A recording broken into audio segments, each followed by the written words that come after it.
Eh, tak apa ni, Mat. Sangat. Eh, baik ni barang ni. Jom. Baik ni. Wih, Sam, mana apa ni? Ni, ni barang baik. Ada aku jumpa kat bawah. Besar, Mat. Jom kita tengok. Wow, bestnya. Ini CCTV ni. Wish, model baru ni. Wish, ada besi. Wow, guys.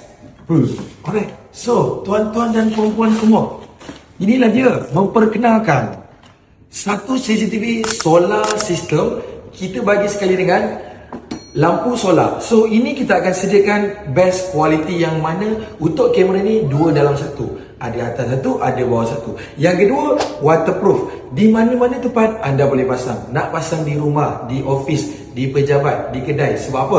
Ini lagi best kalau korang pasang kat kebun. Yang mana ada campsite ke, ada ruang yang besar. Untuk kamera outdoor dual lens kamera dengan lampu street solar ni, kita boleh kontrol menggunakan telefon. Jadi korang boleh monitor dalam phone, rakaman 24 jam. Jadi kalau korang beli, kita akan sediakan sekali dengan kotak dengan bubble wrap. Jangan risau.